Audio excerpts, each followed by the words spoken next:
Коми состоялась первая выездная встреча по выбору участка для строительства мусоросортировочного комплекса. На встрече с местными жителями специалисты Минприроды, ученые, общественники поделились информацией о сути проекта. Анна Зубарева знает подробности. Современный объект, от которого региону одни плюсы. Так презентует Минприроды жителям Мандыча мусоросортировочный комплекс, который позволит перерабатывать 40% мусора со всей республики. И отходы смешиваться не будут. Предполагается двухпоточная сортировочная линия. Это не сжигание, это не переработка, это не какое-то производство. Это мусоросортировочная линия, на которой из общего потока мусора будут извлекаться полезные фракции. Объект за собой влечет большие инвестиции и 130 новых рабочих мест. А пока что в республике полигоны, куда сваливают отходы, и множество несанкционированных свалок. В лесу пластик, стекло и даже нередко встречается крупногабаритный мусор. Сегодняшнее положение, я бы назвал его катастрофическим. Потому что мы имеем профсоюзная организация «Лагерь Орленок».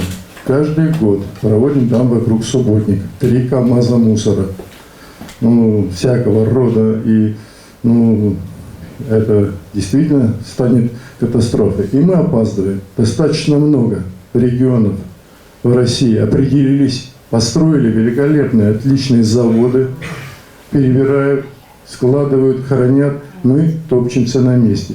В качестве примеров названы комплексы Калужской, Мурманской и Челябинской области.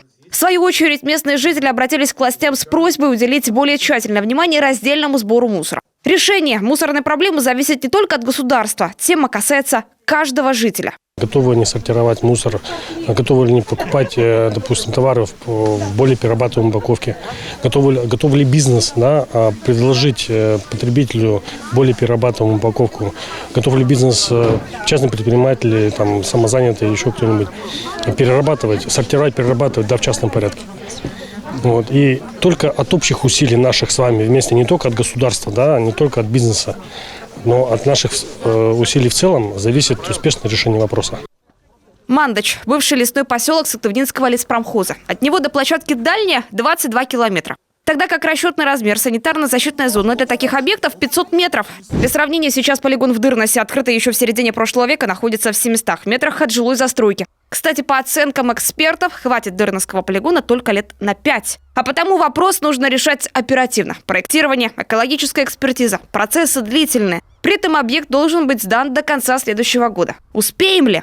Если мы сейчас погрязнем в бесконечном процессе выбора земельного участка, то, конечно, мы не успеем. А если мы активно поработаем, привлекая экологов, ученых, экспертов к обсуждению, широко обсудив это с населением, но не затягивая процесс, тогда мы до конца 2024 года должны успеть. Перед регионами России по нацпроекту «Экология» стоит задача к 2030 году вдвое уменьшить количество полигонов. Сегодня в Коми 9 полигонов и ни одного мусоросортировочного комплекса. Сейчас наметился такой положительный толчок развития нашей мусорной реформы в республике. Поэтому то, что жители взволнованы, это нормально. То, что, я надеюсь, сегодня у них стало меньше вопросов после нашей встречи, тогда мы нашу встречу провели результативно. К слову, на вопросы, прозвучавшие на встречу от жителей Мандыча, Минприроды Коми подготовит и опубликует развернутые ответы.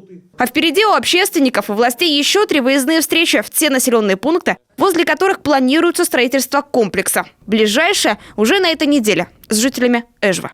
Анна Зубарева, Дмитрий Булаев, Сыктывдинский район.